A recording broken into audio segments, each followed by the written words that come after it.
देखो, बचपन से लेकर अभी तक, अभी देखो हमारी आयु अब 55 साल रनिंग में है। तो हमने बचपन से लेकर देखा कि पहले हमें माता पिता ने समझाया, फिर उसके बाद स्कूल गए तो शिक्षक ने अलग अलग विषयों पर पढ़ाई करवाई, और बड़े मिले संत ऋषि मुनि, बहुत सारे सत्संगों में हम जाते रहे, तो मिले तो उन्होंने भी समझाया और ये बताया कि भाई आप भगवान की साधना करो। जैसे हमारी माँ कहती थी कि जाओ मंदिर में जाओ और 108 परिक्रमा लगाओ बजरंगबली के मंदिर में, है ना। फिर उसके बाद राम मंदिर में जाते थे बचपन से, तो रामायण सुनते थे, तो रामचंद्र जी की कहानी सुनी है। फिर टीवी आया तो उसमें रामायण देखी, कृष्णा देखी तो कृष्ण जी के बारे में मालूम पड़ा है। तो इस प्रकार जो है सुनते समझते रहे, लेकिन कहीं भी ये नहीं बताया गया कि भगवान धरती पर आकर पढ़ाते हैं। अब भगवान आकर पढ़ाएंगे तो पूरी सृष्टि की नॉलेज देंगे ना, और भाई इस पृथ्वी लोक के अलावा और अदृश्य कितने लोक हैं, वो अदृश्य परमात्मा ही बताएंगे ना भाई, बाकी तो कोई बता ही नहीं पाया। साइंस भी अंतरिक्ष तक गया, चंद्रमा में साइंस गया तो क्या देखा, चंद्रमा में पत्थर मिले उनको, वहाँ कोई जीवन तो नहीं दिखा। अभी चंद्रमा में भी जमीन लेंगे, ये करेंगे, जीवन का निर्माण करेंगे, ऐसा लगे हुए हैं, लेकिन ऐसा संभव तो हुआ नहीं है। और जो है साइंस ने कहा कि जैसी पृथ्वी यहाँ है वैसे ही बहुत सारी पृथ्वी है, लेकिन आज तक ऐसा कुछ पता तो लगा नहीं। तो परमात्मा भी आकर शिक्षा देते हैं, ये मालूम नहीं था। परमात्मा आकर बिल्कुल अलग शिक्षा देते हैं, जीवन के सुखमय निर्माण की शिक्षा देते हैं, बहुत सुंदर सद्व्यवहार की शिक्षा देते हैं, ताकि कई लोग संवर जाएं, कई जन्म संवर जाएं, ऐसी शिक्षा देते हैं। तो रामचंद्र जी की तो हमने कहानी सुनी कि भाई उन्होंने अपना ऐसे ऐसे जीवन जिया, ये लड़ाई हुई, वो झगड़ा हुआ, उनको वनवास भेज दिए। तो उस शिक्षा से हमने अपने जीवन का निर्माण करना तो नहीं सीखा है कि नहीं भाई। और कई जन्म संवरने वाली बात भी नहीं आई उसमें कि आगे के जन्म संवर जाएंगे, क्योंकि आत्मा का ज्ञान तो मिला ही नहीं, मतलब स्वयं का ज्ञान कि भाई हम कहाँ से आए और फिर कहाँ जाएंगे, इस शरीर को छोड़ने के बाद फिर क्या होगा, इस शरीर में रहकर हम कैसे अपने जीवन को बहुत बढ़िया बना लें, उसमें वो तो नहीं मिली भाई बात। कृष्ण जी ने अपना जीवन जिया। भाई जो भी मनुष्य इस धरती पर आएंगे तो वो अपना जीवन जिएंगे ना, चाहे वो ईसा मसीह जी हों, चाहे हजरत मोहम्मद पैगंबर हों, चाहे गुरु नानक जी हों, सबने अपना अपना जीवन जिया। लेकिन परमात्मा अपना जीवन नहीं जीते हैं। परमात्मा के अपने कोई माता पिता नहीं है इस धरती पर। ये बड़ी समझने की बात है। तो जो अपना जीवन नहीं जी रहे हैं वही पूरी तरह से सही समझा सकते हैं, है कि नहीं भाई। लेकिन जिनको अपने जीवन की परवाह है, जो अपना जीवन जी रहे हैं, वो पूरा पूरा एक्यूरेट नहीं समझा पाएंगे। तो प्यारे बाबा अशरीरी परमात्मा जिसे कहा गया है वो अकाय है, अजन्मा है, अयोनिज है, अभोक्ता है। इसका अर्थ भी समझना पड़े ना भाई। अभोक्ता मतलब किसी भी प्रकार के खाना पीना, है ना, उठना बैठना और ये सब जो है वस्त्रों के उसमें पड़ना और घर मकान के पर उसमें लगना या रिश्ते नाते बनाना, ये सब परमात्मा नहीं करते हैं। परमात्मा अशरीरी है, वो बस एक पर काया प्रवेश करके फिर बोलते हैं, समझाते हैं तीनों लोगों की बात। हमें तो कुछ पता ही नहीं है, हम तो भैया शरीर से अलग होने के बाद कुछ देख ही नहीं सकते, कुछ सोच ही नहीं सकते, कुछ समझ ही नहीं सकते। आप खुद देखिए ना भाई, जब आप रात में सो जाते हैं तो फिर कुछ सोचने समझने की क्षमता रह जाती है क्या? कहाँ सोए हैं, किस पलंग में सोए हैं, ये भी पता नहीं रहता। तो शरीर छूटने के बाद की स्थिति क्या होगी, सोचने की बात है। तो परमात्मा जो सत्य चित आनंद स्वरूप है, जो चैतन्य है ना, सदा जागती ज्योत है, अपने स्वरूप में है, वो आकर हमें भी सतचित आनंद स्वरूप बनाते हैं, हमारी चेतना भी जगाते हैं, ताकि हम शरीर छोड़ने के बाद अचेत न रहें। शरीर अचेत हो जाएगा, आप अचेत न हो जाएं। अभी तो सभी मनुष्य आत्माएं शरीर छोड़ने के बाद भयभीत हो जाती हैं। भाई शरीर छोड़ने के नाम से ही भय हो जाता है। सोचने की बात है, अरे ये शरीर छूट जाएगा। कोई शरीर छोड़ दिया तो कितना दुख होता है। तो शरीर छोड़ने की प्रक्रिया में लोगों को दुख होता है, अशांति होती है, भय होता है। जबकि बाबा आकर ऐसा ज्ञान सिखाते हैं जिससे आत्मा शक्तिशाली बन जाती है। अब शरीर छोड़े आत्मा, अर्थात मैं और आप, आत्मा मतलब मैं, आत्मा मतलब आप, है ना भाई। तो जब हम सब जैसे शरीर छोड़ेंगे तो खुशी खुशी छोड़ेंगे, भय नहीं होगा, दुख नहीं होगा, चिंता नहीं होगी। ऐसी शिक्षा आकर परमात्मा देते हैं। तो वो शिक्षा लेना बहुत अनिवार्य है कि नहीं भाई सबको। जब ये शिक्षा सबको मिल जाएगी तो कितने सब एक होकर रहेंगे, मोहब्बत में रहेंगे, आत्मी मोहब्बत में। हाँ, है कि नहीं। तो ऐसे आपस में योग रहेगा सबका। ऐसी बाबा की तरफ से बुद्धि मिलती है और बाबा का आदेश है कि बच्चे मैं तुम्हें बुद्धि देता हूं तो तुम सबको अपनी बुद्धि का सहयोग दो, अच्छी रीति सबको समझाओ। और जब समझाने कोई व्यक्ति बैठता है तो लोग फिर बोलते ये ऐसा कर रहा है, वैसा कर रहा है, इसको ऐसा नहीं करना चाहिए, उसको वैसा नहीं करना चाहिए। भाई जिसको भगवान ने बुद्धि दी है उसे खुली छुट्टी दी है कि भाई हमने जो तुमको बुद्धि दी है, जो ज्ञान दिया है, उसे बिल्कुल सबको देते रहो। योग क्या है भाई, है बहुत समझने की बात है। तो देखो योग मतलब होता है जोड़। अभी देखो लोगों के मन नहीं मिलते, लोगों की बुद्धि टकराती है, बुद्धि नहीं मिलती है, लोगों के संस्कार टकराते हैं आपस में। भाई तीनों बातों को लेकर ही व्यक्ति परेशान होते हैं। मन नहीं मिलते तो मन मिले, है ना भाई, अर्थात लोगों के दिल मिले, और बुद्धि मिले अर्थात दिमाग मिले आपस में। कहते ना दिमाग खराब हो गया मेरा, तो क्यों? क्योंकि बुद्धि नहीं मिल रही है। एक की बुद्धि ने दूसरे की बुद्धि को समझा नहीं, और संस्कार नहीं मिलते आपस में, आदतें नहीं मिलती, किसी के कोई संस्कार, किसी के कोई संस्कार। तो योग क्या है? योग वास्तव में आपस में मन मिला के रहना, बुद्धि को मिला के रहना, संस्कारों को मिला के रहना ही योग है। और ये कैसे, आप ये योग कैसे संभव होगा? जब आप परमात्मा के मन को पहचानेंगे, परमात्मा की बुद्धि को समझेंगे, परमात्मा के संस्कारों को समझेंगे। हाँ, जब आप परमात्मा से योग लगाएंगे तो जितना ज्यादा आप परमात्मा से योग लगाएंगे, माने ये तीनों संबंध एक्यूरेट बनाएंगे, वही एक्यूरेट योग होगा। अभी अच्छे से समझना है। तो परमात्मा का मन कैसा है, परमात्मा की बुद्धि कैसी है, परमात्मा के कौन से संस्कार हैं, ये तो परमात्मा की वाणी से ही समझ में आएगा ना भाई। तो रोज मुरली को बारीकी से, गहराई से 10 बार 12 बार पढ़ेंगे तो आपका योग एक्यूरेट लगा रहेगा, सदा लगा रहेगा। मतलब आप योगी बन जाएंगे, मतलब योग्य बन जाएंगे आप। आपका मन एक्यूरेट चलेगा, आपकी बुद्धि एक्यूरेट निर्णय लेगी, आपके संस्कार दैवी होंगे। हाँ, ये बात बड़ी समझने की है। तो बाबा आज क्या बोल रहे हैं?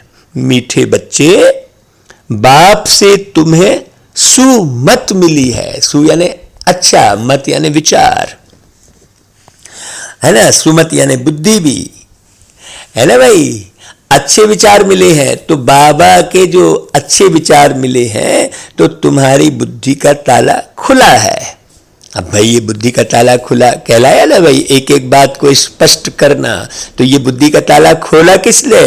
प्यारे पिता परमात्मा ने। इसलिए बाबा कहते हैं कि तुम्हारा कर्तव्य है सबको अपनी बुद्धि का सहयोग देना। जो आपको बाबा ने पढ़ाया है उसे बहुत अच्छे से सबको समझाना। ऐसे नहीं नाराज हो गए, कोई आपसे पूछने लगा अरे चलो ठीक है तुम समझो अपने, ऐसा नहीं। हमें पूरा सहयोग देना है। सहयोग देना ही योग कहलाता है। सहयोग शब्द में योग लगा हुआ है। संगम युग पर तुम बच्चों के अंदर कौन सी आस उत्पन्न होती है? जो बाप ही पूरी करते हैं, अर्थात परमात्मा शिव बाबा पूरी करते हैं। देखो भाई, संगम पर तुम बच्चों में स्वर्ग जाने की आस उत्पन्न होती है। पहले कभी सोचा भी नहीं था कि हम कोई स्वर्ग में जाएंगे। अभी यह नई आस उत्पन्न हुई है। यह आस एक प्यारे पिता परमात्मा शिव बाबा ही पूरी करते हैं। यह आस पूरी होने के बाद फिर कोई आस नहीं रहती, न रहेगी। गायन भी है ना भाई, अप्राप्त नहीं कोई वस्तु देवताओं के खजाने में। संपूर्ण सुख, संपूर्ण शांति, संपूर्ण समृद्धि वाला जीवन हमें मिल जाता है। हाँ, वहां कोई गरीब नहीं होता भाई। हाँ, आखिर वह दिन आया आज जिसकी थी तलाश। भाई कोई ऐसा मिले जो हमें सुख शांति समृद्धि का मार्ग दिखाए। तो देखो अभी ये मुरली चल रही है, इसका रिगार्ड रखो भाई, इसे सुनो 10 बार 12 बार। ओम शांति। भाई सभी भक्तों के लिए जरूर कोई दिन आना है, क्योंकि सब भगवान को ही याद करते हैं। बाकी सभी हैं सीताएं, भक्तियां, सभी दुखी हैं। हाँ, जैसे सीता को दुखी दिखाया है भाई, याद करते करते आखिर वह दिन आता है। रामायण में दिखाया है ना भाई कि सीता रावण के चंगुल में फंस के किसको याद कर रही थी? केवल राम को याद कर रही थी। तो याद करते करते आखिर उन्हें राम मिल गए ना। हाँ, तो कौन सी सीता की बात है और किसके चंगुल में फंसी है? ये आत्मा सीता है ना भाई, जो विषय विकारों के चंगुल में फंस गई है। तो विषय विकार कैसे छूटेंगे? जब विषय विकार से मुक्त परमात्मा को याद करेंगे। याद करते करते आखिर बाबा आकर हाथ पकड़ते हैं। उनको खिवैया, बागवान, पतित पावन भी कहा जाता है। अब बच्चे जानते हैं हमने एक का हाथ पकड़ा है। भाई सीता भी एक सीता की बात नहीं है, यहाँ तो सारी आत्माएं सीता हैं जो विषय विकार के चंगुल में फंस गई हैं। एक सीता की बात नहीं है ना भाई। हाँ, तो नास्तिक से अभी आस्तिक बने हैं। एक एक बात गहरी समझ में आ रही है। बाबा ने क्या किया है? बच्चों को अपना परिचय देकर अपना बनाया है। काहे के लिए अपना बनाया है? वर्षा देने के लिए। दुनिया में कोई भी आपको अपना बनाता है तो अपना स्वार्थ पूरा करने के लिए अपना बनाता है, लेकिन बाबा तो देने के लिए अपना बनाते हैं। आज तक आप बताइए किसको आपने देने के लिए अपना बनाया है? सब कुछ लुटाने के लिए आपने अपना किसी को बनाया है क्या कि हाँ भाई ये इसको मैं अपना बना के सब कुछ उसको लुटा दूं? ऐसा किया है क्या? ऐसा इस दुनिया में कोई नहीं करता, केवल एक परमात्मा के सिवाय। तो बाप से ही वर्षा मिलता है ना। अब यह है बेहद के परम पिता बाप। इसलिए सब बच्चे जो भगत हैं वे सब उनको याद करते हैं। जाने अनजाने याद करते हैं ना भाई, परंतु यह बात भक्त नहीं समझते कि कैसे आकर कौन सा वर्षा परमात्मा से मिलता है। कितना धूमधाम से बाजे गाजे बजाते तीर्थों पर जाते हैं, कुंभ के मेले लगते हैं, वेद शास्त्र आदि पढ़ते हैं, यह सब है भक्ति मार्ग की सामग्री। इसलिए भगवान को याद करते हैं कि वह आकर इस दुर्गति से छुड़ाएं, पुकारते रहते हैं। परंतु परमात्मा पिता का, परम पिता का, जिन्हें बाप कहते हैं, सबका मालिक कहते हैं, उनका किसको पता नहीं है। जिसको, अब आप सोचो कि जिसको बाप का पता ना हो वह जैसे बच्चा ही नहीं है ना, है ना भाई, वो तो बच्चा ही नहीं कहलाएगा, बाप का पता नहीं है तो। बाप को ना जानने के कारण, नास्तिक बनने के कारण दुख ही दुख है।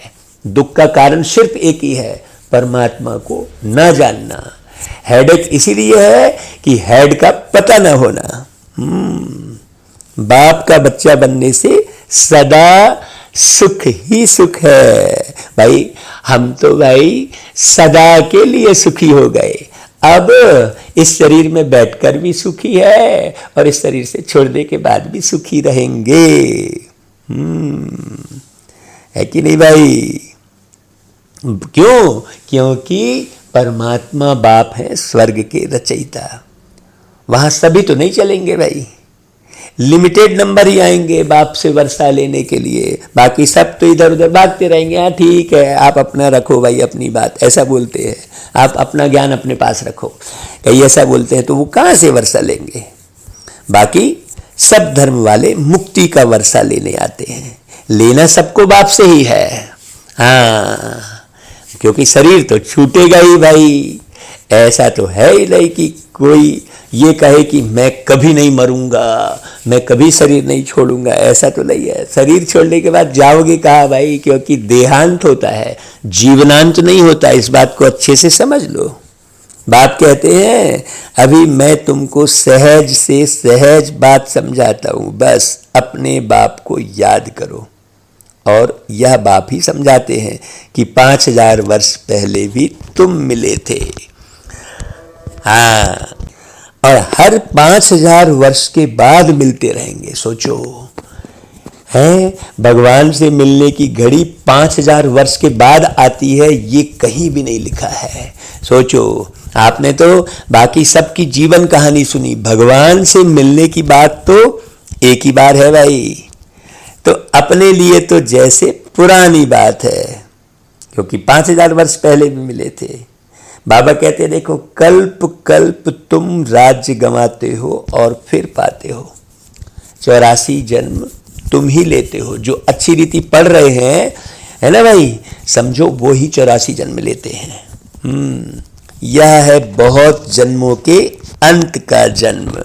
हाँ भाई, देखो बाबा कहते हैं तुम समझते हो हम पहले क्षीर सागर में थे, फिर आकर विषय सागर में फंसे हैं। अब देखो भाई, नारायण को क्षीर सागर में दिखाते हैं ना, तो अब वो क्षीर सागर है कहाँ पर, ये बात किसी को नहीं मालूम। हाँ, विष्णु भगवान को क्षीर सागर में दिखाते हैं ना भाई। विष्णु मतलब अणु मात्र भी विष ना हो, माने एक है विषय सागर और एक है क्षीर सागर। अभी तो सब विषय सागर में डूबे हैं। हाँ, तो क्षीर सागर व विषय सागर, आगे ऐसा तो कोई है नहीं, परंतु पावन थे, फिर माया रावण ने पतित बनाया। अब फिर बाप पावन बनाने आए हैं। गीत में भी कहते हैं ना भाई कि आखिर वह दिन आया आज जब हम पतित से पावन बनने की विधि प्यारे पिता परमात्मा से सीख रहे हैं और बन रहे हैं। भक्ति मार्ग में तुमको कोई यह आस नहीं थी कि हम स्वर्ग के मालिक बनेंगे भाई। अभी तो कोई स्वर्गवासी हो गया बोलते हैं तो दुखी होते हैं, तो स्वर्ग के मालिक बनने की बात तो किसी की बुद्धि में आएगी ही नहीं। यह बात तो बुद्धि में थी ही नहीं। यह बाबा भी बहुत गीता पढ़ते थे। कौन? जिनके तन में परमात्मा आए हैं, सुनते थे, परंतु यह आस नहीं थी कि हम राजयोग सीख नर से नारायण बनेंगे। तो अनायासी बाप ने आकर प्रवेश किया भाई। ये थोड़ी पता था, सोचने की बात है। बाप कहते हैं मैं अब तुम्हारे स्वर्ग की आस पूर्ण करने आया हूं। अब स्वर्ग में चलने की आस बुद्धि में धारण करो। भूलो मत। स्वर्ग के रचयिता हैं एक परमपिता परमात्मा शिव बाबा, जिन्हें बाप कहते हैं हम। वह बहुत सहज रीति बैठ समझाते हैं, सिंपल। ब्रह्मा बाबा के तन में प्रवेश करके बिल्कुल साधारण उसमें समझाते हैं। हाँ भाई, उनको काहे को कोई घमंड है या कुछ है, ऐसा कुछ नहीं, बच्चों को समझाते हैं आके, है कि नहीं भाई? बहुत बारीक समझने की है। तो बाबा कहते हैं देखो, काम महाशत्रु है। यह तो सन्यासी भी कहते हैं, इसलिए घर बार छोड़ देते हैं। तो वह तो हुई एक दो की बात। उनका निवृत्ति मार्ग का पार्ट ड्रामा में है। निवृत्ति मार्ग का पार्ट है ना भाई, तो है तो वह भी भगत, गॉडफादर कहते हैं, लेकिन वह कौन है यह नहीं जानते। फिर कहते हैं भज राधे गोविंद। भाई किसको भजे? कृष्ण का नाम फिर गोविंद रख दिया है, जो सुना है वह लिख दिया है। भला गोविंद किसको कहे? गौओं को चराने वाला, मुरली सुनाने वाला तो एक बाप ही है भाई। गौ कौन है भाई? हम बिल्कुल गौ जैसे हैं, है ना। गाय को भी देवता कहते हैं। बड़ी गहरी बात समझने की। अब ये 4 पैर वाली गाय की बात थोड़ी है, यह तो है ह्यूमन गौ की बात भाई। मनुष्य में भी कहते हैं ना भाई, ये भाई तो बड़ा गौ जैसा है, ऐसा कहते हैं ना। आगे तुम कुछ भी नहीं समझते थे, अभी बाप ने आकर सुमत दी है। माया रावण कुमत देते हैं, मतलब विषय विकारों में घिरे लोग क्या करेंगे? कुमत देंगे। और विषय विकारों से मुक्त प्यारे बाबा सुमत देते हैं। सुमत है शिव बाबा की और कुमत है रावण की। रावण मतलब जो विषय विकार से ग्रसित आत्माएं हैं, वो रावण। बिल्कुल सिंपल सी बात है। तो सुमत माना श्रीमत और कुमत माना झूठी मत। हाँ, बाकी सब झूठ में फंसाएंगे। ऊपर बाबा ने पूरा बताया, भज राधे गोविंद कह दिया। अब भज राधे गोविंद में मिला क्या? सोचने की बात है। अभी तुम कंट्रास्ट को जानते हो कि भाई हम पहले झूठी मत पर थे। स्वर्ग की आस तो थी ही नहीं। अभी प्यारे पिता परमात्मा ने नई आश प्रकट की है। वहां कोई अप्राप्त वस्तु होती नहीं जिसके लिए माथा मारना पड़े। या तो छोटी छोटी सी बात पे कितना माथा मारते हैं। अब तुम सबकी नई आस है।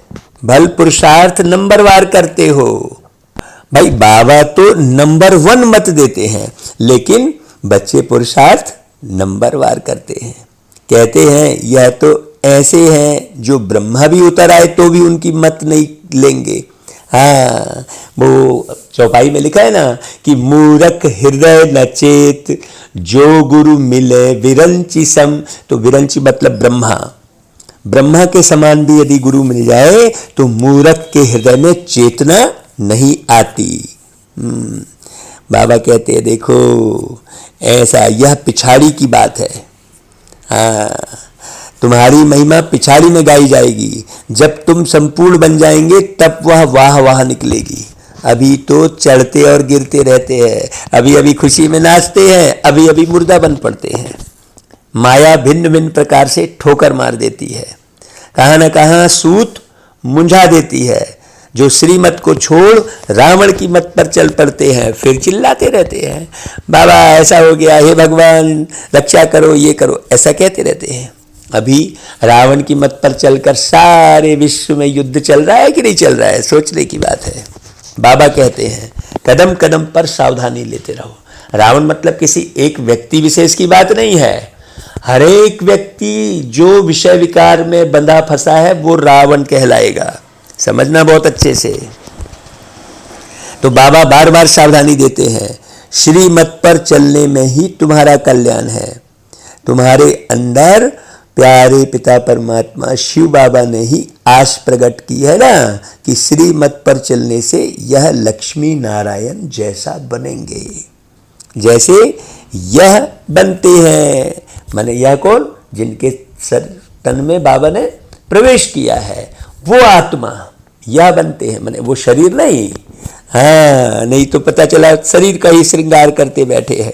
नहीं, ऐसे बाबा कहते हैं तत्वम, ऐसे तुम भी बनो, यह बात भूलो मत। परंतु विषय विकार में ऐसे फंसे हैं, माया ऐसी है जो श्रीमत लेने का चांस ही नहीं देती। कहाँ ना कहाँ उल्टा काम करा देती है, क्योंकि आत्मा 63 जन्म से विषय विकार में फंसी है ना। तो करके फिर पीछे आकर कहेंगे बाबा हम यह काम कर बैठे, तो अब फिर टाइम नहीं मिला जो राय ले हुए हैं, अब क्या करें, माया ने तुमको थप्पड़ मारा, इसमें बाप क्या करेंगे। इसलिए बाबा कहते हैं हर बात में कदम कदम पर बड़ी सावधानी चाहिए। सन्यासी कभी नहीं कहेंगे स्त्री पुरुष इकट्ठे रह पवित्र रह सकते हैं, ऐसा नहीं कहेंगे। इसमें युक्तियां बहुत है। ब्रह्मा कुमार कुमारी कहलाना कितनी बड़ी युक्ति है। तुम बच्चे ब्राह्मण ब्राह्मणियां बनते हो तो कहाँ कुल को कलंक नहीं लगाना, मतलब ब्रह्मचर्य व्रत का पालन करने वाले को ब्रह्मा कुमार और ब्रह्मा कुमारी कहेंगे। भाई बहन भाई का नाता कभी उल्टा नहीं होता। लॉ नहीं जो बहन भाई आपस में शादी करें, यहाँ तो सब भाई बहन हो जाते हैं भाई। हाँ, इस पर वो लोग हंसते हैं कि फिर कहाँ का रिवाज है। अरे भाई सिस्टम ही वही है, यह तो है ही नई बात। ऐसी राय कभी कोई दे ना सके। कोई पूछे तुम बीके हो तो भाई बहन हो गए, तो बुद्धि में बिठाना है, क्योंकि सबकी बुद्धि का ताला बंद है। पत्थर बुद्धि हो गए ना भाई, पत्थर में माथा ठोकते ठोकते, तो तुमको उनकी बुद्धि का ताला खोलना चाहिए। हाँ, कि भाई हमारा जो आत्मीय रिलेशन कैसा है। हाँ, बहुत गहरी बात समझना, आत्मा का रिश्ता है ना भाई। आत्मा शरीर छोड़ के निकल गई तो कहाँ के फिर कहते हो, अपने पिताजी को कहते हो ये डेड बॉडी उठा लो भाई, कहते हो कि नहीं कहते हो। तो रिश्ता किससे था, आत्मा से था ना। इसे समझाना पड़े सबको, बुद्धि का ताला खोलना पड़े। ढेर के ढेर सेंटर्स हैं, उनमें सभी अपने को ब्रह्मा कुमार कुमारी कहलाते हैं, तो फिर भाई बहन ठहरे ना। वह क्रिमिनल असॉल्ट कर ना सकें, इम्पॉसिबल है। यह तो है नई रचना ईश्वर की। वह कहते हैं गीता में तो कभी सुना ही नहीं है। बाप कहते हैं यह तो मैं तुमको सिखलाता हूँ। फिर तो ना शिव बाबा होंगे और ना बीके होंगे बाद में। यह ज्ञान तो फिर लोप हो जाएगा, फिर कहाँ भी सुन सकेंगे क्या। अभी मैं तुमको राजयोग सिखला रहा हूँ, बाबा रोज कहते हैं राजयोग सिखला रहा हूँ। यह भी शास्त्रों में नहीं है कि भगवान आकर राजयोग सिखलाते हैं, मनुष्य को देवता बनाते हैं। एक गुरु ग्रंथ साहिब में है कि मानव से देव किए करत न लागी वार, ये है, लेकिन उस लाइन पर कोई ध्यान ही नहीं दे पाता है।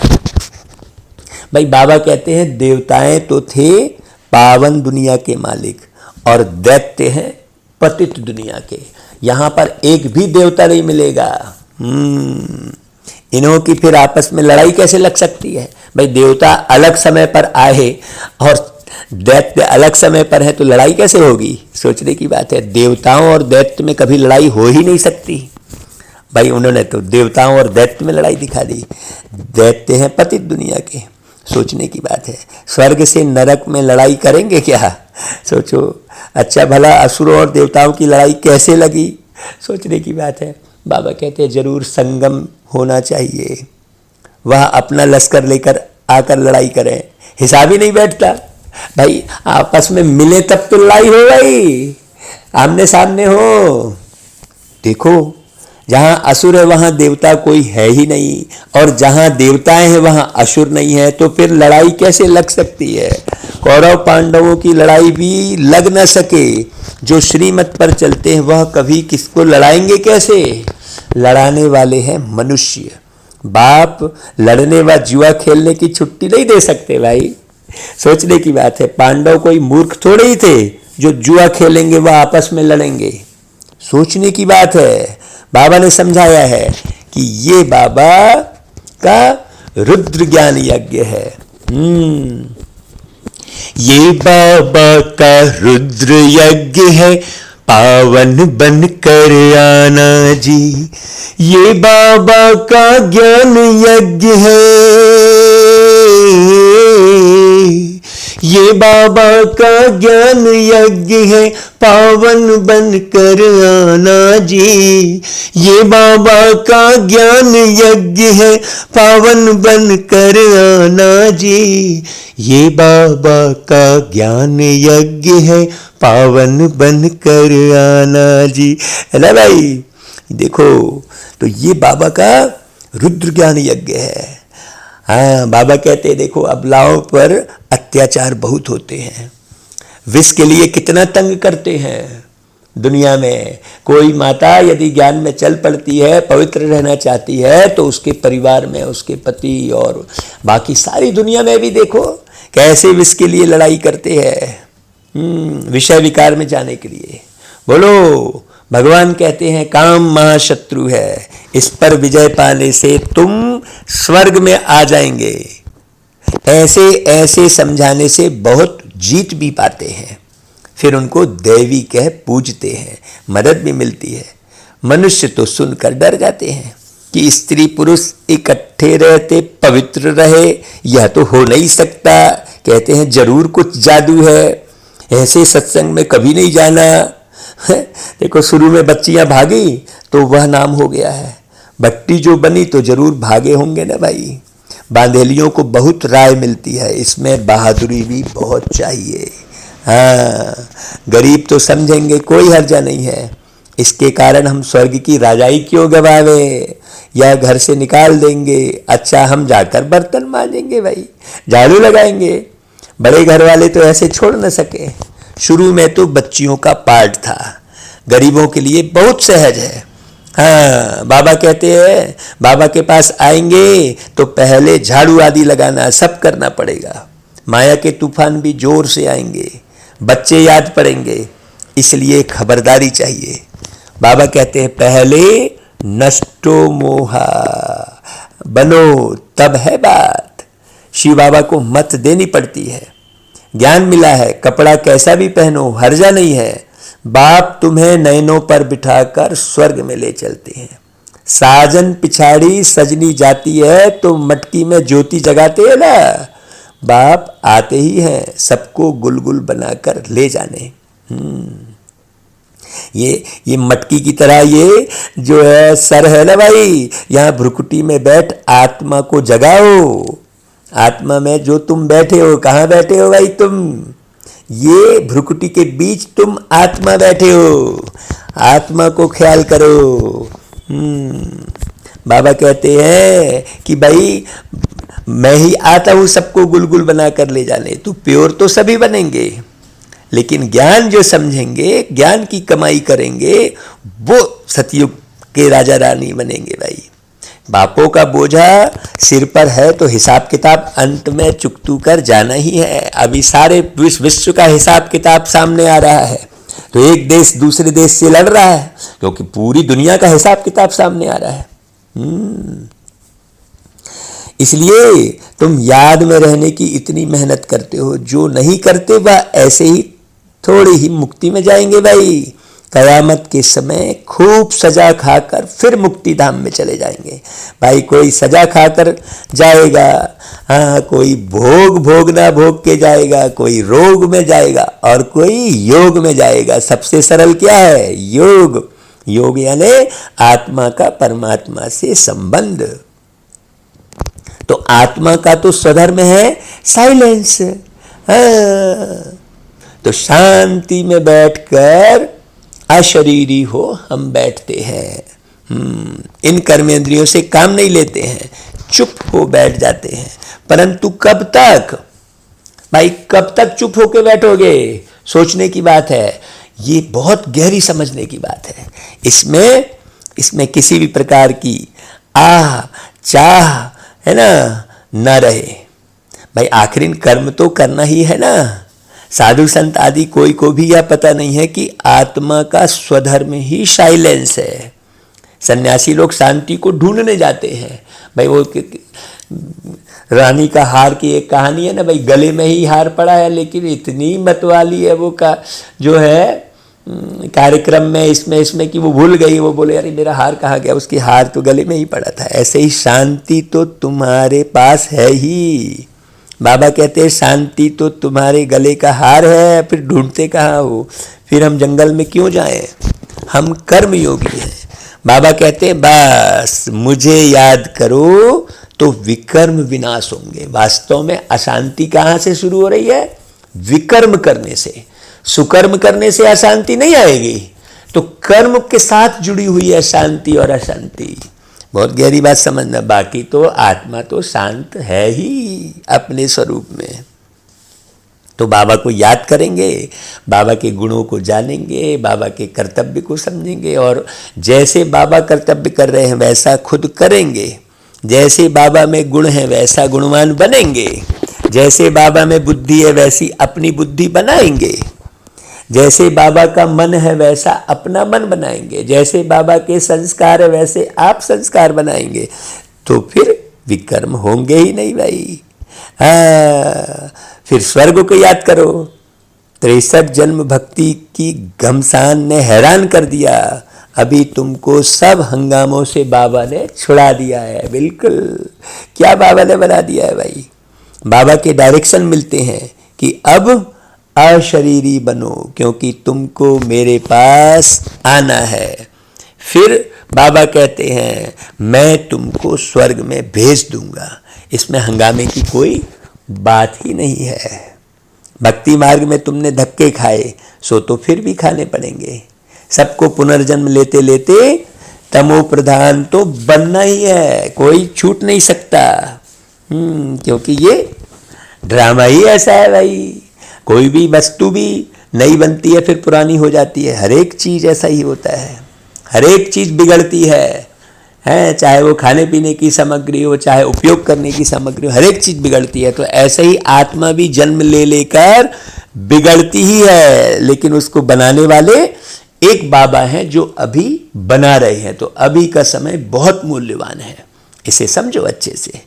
अच्छा भाई, बाबा फिर सबको याद प्यार देते हैं, मीठे मीठे सिकिलदे बच्चों प्रति माता पिता बाप दादा का याद प्यार और गुड मॉर्निंग। रूहानी बाप की रूहानी बच्चों को नमस्ते, और हम रूहानी बच्चों की रूहानी माता पिता बाप दादा को याद प्यार गुड मॉर्निंग और नमस्ते। अच्छा भाई, धारणा के लिए मुख्य सार क्या है? देखो, पहली पॉइंट, कदम कदम पर बड़ी सावधानी से चलना है। श्रीमत पर मूंझना नहीं है। कहीं भी कभी कुल को कलंक नहीं लगाना है, कोई भी उल्टा सुल्टा काम करके। अपनी दृष्टि की संभाल खूब गहरे से करनी है। अच्छा भाई, दूसरी पॉइंट, बाप के पास जाने के लिए पुराने सब हिसाब किताब चुकतू करने हैं। किसी से भी हिसाब बनाओगे तो भाई बाप के पास जा नहीं पाओगे। वो हिसाब तो पूरा करना ही पड़ेगा आपको। इसीलिए आप किसी से भी किसी भी किस्म का हिसाब मत बनाओ। कोई उल्टा सुल्टा बोल दिया वो भी हिसाब बन गया। उल्टी दृष्टि डाल दी, हिसाब बन गया। तू चा नहीं करो भाई किसी भी किस्म से। 1 रुपए की भी किसी से कर्ज की लेन देन मत रखो। क्यों? शरीर कब छूटे कोई ठिकाना नहीं है। इसलिए बिल्कुल निर्विकार रहो, निर्विकल्प रहो। क्योंकि हिसाब किताब चुकतू करना है। बिना हिसाब किताब चुकतू किए बाप के पास जाने नहीं मिलेगा। अशरीरी बनने का पूरा अभ्यास करना है। अशरीरी बनना मतलब क्या कहलाएगा? कहीं भी मन का टकराव ना हो किसी से, बुद्धि का टकराव ना हो किसी से, संस्कारों का टकराव ना हो किसी से, वो कहलाएगी अशरीरी अवस्था। है ना? बहुत बारीक समझना एक एक बात को। अच्छा भाई, वरदान, बाप की समीपता के अनुभव द्वारा स्वप्न में भी विजयी बनने वाले समान साथी भव। क्योंकि भाई सोने के बाद होश में नहीं रहते लोग। सोने के बाद होश में नहीं है, उसे जो है बेहोशी निद्रा कहेंगे, और सोने के बाद भी होश में है उसे योग निद्रा कहेंगे। बहुत गहरी बात समझना। तो स्वप्न में भी विजयी बनने वाले समान साथी भाव, आज ये वरदान मिला है भाई। भक्ति मार्ग में समीप रहने के लिए सत्संग का महत्व बताते हैं। संग अर्थात समीप वही रह सकता है जो समान है। हाँ, अब भाई सन्यासी जो है पवित्र है और गृहस्थी जो है अपवित्र है, तो संग कैसे हुआ? सोचने की बात है भाई। संग वही रह सकता है जो समान है। असमान वस्तु एक साथ कैसे रहेगी भाई? सोचने की बात है, वो तो बिगड़ जाएगा ना भाई। तो जो संकल्प में भी सदा साथ रहते हैं वह इतने विजयी होते हैं जो संकल्प में तो क्या, लेकिन स्वप्न मात्र भी माया वार नहीं कर सकती। सदा माया जीत अर्थात सदा बाप के समीप संग में रहने वाले, कोई की ताकत नहीं जो बाप के संग से अलग कर सके। अच्छा भाई, फिर स्लोगन। हाँ देखो भाई, सदा निर्विघ्न रहना और सर्व को निर्विघ्न बनाना, यही यथार्थ सेवा है। अच्छा भाई, फिर आजकल मुरली में दादियों की पुरानी डायरी से अनमोल ज्ञान रत्न के खजाने भी सुनने को मिल रहे हैं। तो सब बहुत अच्छे ध्यान से सुनना, कैसे दादियाँ डायरी में लिखा करती थी भाई। हम भी डायरी में लिखा करते थे। देखो हमको कितना नशा रहता है कि हाँ हमारे पास भी ढेर डायरियाँ हैं। आज ही सवेरे सवेरे उठकर हम पुरानी डायरी पढ़ रहे थे। 25 जो है अक्टूबर 18 की डेट बाई डेट हम लिखते थे भाई। समय भी लिखते थे, इतने बजे बाबा ने ये टच किया, लिखवाते तो बाबा है, ऐसे लिखते थे। तो दादियों की डायरी वाली बात भी पढ़कर बड़ी खुशी होती है। तो देखो दादी की डायरी से क्या आज का खजाना मिल रहा है आपको। देखो, अपने निश्चय में स्थित हो, अपनी कल्प पहले वाली नूंद को बनाना है। हाँ, कितनी गहरी बात है, सोचो।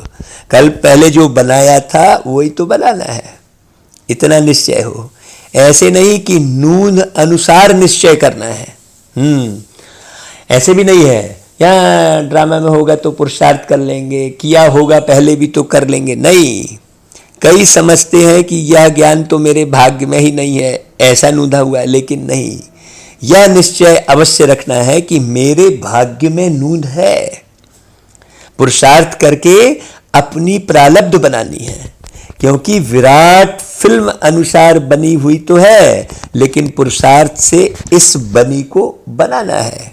भाई कहानी तो मिल गई आपको, लेकिन हर एक डायरेक्टर उस कहानी के ऊपर से बढ़िया पिक्चर बनाए ऐसा नहीं है। होते है क्या भाई, कहानी तो बनी बनाई है, लेकिन उस पर एक्ट करना ये तो भाई कलाकार का काम है भाई, है ना भाई। एक्यूरेट प्रेजेंटेशन देना ऐसा ही है, बात बहुत अच्छे से समझना।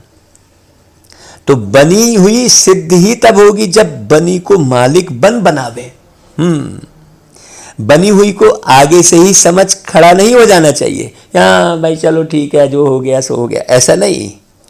बनाना है पुरुषार्थ से। जो प्रारब्ध सिद्ध होती है उनको ही प्रारब्ध समझना चाहिए, यही ज्ञान है। हाँ भाई, अच्छा करोगे तो अच्छा पाओगे, बाकी नूंद समझ पुरुषार्थहीन हो जाना यह अज्ञान है। अच्छा भाई, ओम शांति, ओम शांति, ओम शांति। शांति शांति शांति शांति शांति।